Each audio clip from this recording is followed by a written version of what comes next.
homens com mais testosterona são mais bem-sucedidos. Ponto. Isso é fato. O homem que tem mais testosterona, ele tem mais ambição, ele tem mais tesão pela vida, ele tem mais disposição, ele acorda mais cedo, ele tem mais garra, ele quer ir pra luta, ele não quer ficar dentro de casa parado jogando videogame, não. Ele quer conquistar. Pode ver todos os homens de grande sucesso, que não são homens que têm testosterona alta. Seja com implante, seja com injeção ou natural, o cara tem a testosterona alta, irmão. Agora, um cara que tem a testosterona baixa, esse cara vai sofrer. Esse cara vai dormir mal, não vai ter ambição, vai estar ansioso o tempo todo, depressivo, cara, qualidade de vida péssima. Eu tendo a achar que uma das armadilhas contemporâneas é quando as pessoas vão falar de outras pessoas e, em vez de levar em consideração os aspectos sociais, elas levam em consideração os aspectos que são biológicos. E não que esses aspectos não devam ser levados em consideração, mas geralmente esses aspectos precisam ser inseridos na dinâmica social para fazer sentido. O que eu estou querendo dizer é o seguinte, ó, por exemplo, aqui, existe uma correlação entre a altura das pessoas e o seu desenvolvimento profissional, ocupar um cargo mais especializado e ter um salário maior. Mas essa correlação que existe entre a altura e esse desenvolvimento profissional, ela é explicada geralmente pelo acesso à saúde que vem de um histórico familiar de longa duração. E o acesso à saúde, que é explicado pelo histórico familiar de longa duração, ele não é meramente biologia, pelo contrário, ele é ciências sociais na veia. Isso porque a gente vive uma vida em sociedade, nós somos seres sociais, somos sujeitos sociais acima de tudo. Isso significa que, independentemente da quantidade de testosterona que você tenha, se você é um zero à esquerda, você vai se ferrar, por exemplo, mesmo tendo ali uma altíssima testosterona, um diploma muito bom, etc, etc, etc.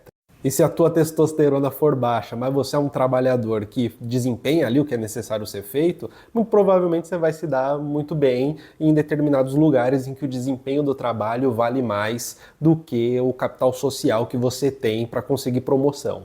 Mas isso é o de menos. Eu acho que o mais interessante desse papo da testosterona, dos hormônios, né, que vão, por sua vez, dar a base para um sucesso social, eu acho que o mais interessante é que eles envolvem um certo retorno ao enraizamento da masculinidade no corpo biológico.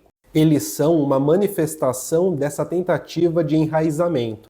Que na verdade não é uma tentativa, né? É o padrão, só que é um padrão que vem sendo, nos últimos anos principalmente, cada vez mais batido, destruído. É algo que só se sustenta no senso comum, mas quando você tem uma discussão que ela é um pouco mais alto nível, essa ligação, esse enraizamento do sexo, gênero, orientação, tudo no corpo biológico, ela se quebra. Conceitos como de papel de gênero, conceitos que envolvem também essa possibilidade de você lidar com o seu corpo não só como corpo biológico, mas como um corpo político, como um corpo social, tendem a meio que destruir uma visão meramente biológica do corpo. Principalmente porque a visão meramente, unicamente biológica do corpo não é a visão que se tem sobre uma pessoa, mas sim sobre o corpo da pessoa.